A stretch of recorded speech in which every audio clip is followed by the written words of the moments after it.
ভারতের বর্ষাকালে গরুর যত্ন নেওয়া অত্যন্ত গুরুত্বপূর্ণ, কারণ এই সময় আবহাওয়া থাকে স্যাঁতস্যাঁতে ও অনিশ্চিত। বর্ষার ভারী বৃষ্টি, কাদার সৃষ্টি এবং আর্দ্র পরিবেশ গরুর স্বাস্থ্যের জন্য নানা ধরনের ঝুঁকি সৃষ্টি করতে পারে।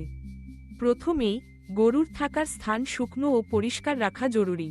প্রতিদিন গোয়ালঘর পরিষ্কার করতে হবে এবং যাতে পানি জমে না থাকে সেদিকে খেয়াল রাখতে হবে। ছাদের ফাঁক ফোকর, দেয়ালের ভেজা অংশ দ্রুত মেরামত করা উচিত, যাতে বৃষ্টির পানি ভিতরে না ঢোকে। বর্ষাকালে গরুকে শুকনো ও পরিষ্কার বিছানা দেওয়া উচিত। খড়, শুকনো পাতার বিছানা ব্যবহার করা যেতে পারে, যা প্রতিদিন পরিবর্তন করা ভালো। কাদায় দাঁড়িয়ে থাকলে গরুর পায়ে সংক্রমণ বা পচন হতে পারে, তাই পায়ের যত্ন নিতে হবে।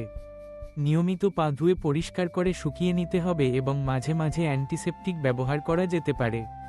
গরুর খাবার ও পানির ওপরও বিশেষ নজর দিতে হবে।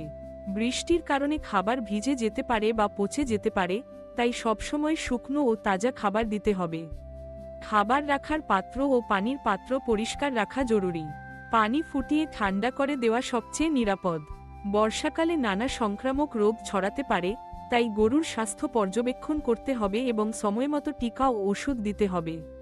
মশা ও মাছির উপদ্রব বর্ষায় বেড়ে যায়। এদের থেকে গরুকে রক্ষা করতে চাইলে গোয়ালঘরের আশেপাশে পরিষ্কার পরিচ্ছন্নতা বজায় রাখতে হবে এবং প্রয়োজনে উপযুক্ত কীটনাশক ব্যবহার করা যেতে পারে। গরুর শরীর নিয়মিত ব্রাশ করা ও গোসল করানো ভালো, তবে ঠান্ডা লেগে যাওয়া এড়াতে গোসলের পরে শুকিয়ে নিতে হবে। সবশেষে, গরুর আচরণ ও স্বাস্থ্যের ওপর প্রতিদিন নজর রাখুন। কোনো অস্বাভাবিকতা দেখলে দ্রুত পশু চিকিৎসকের পরামর্শ নিন।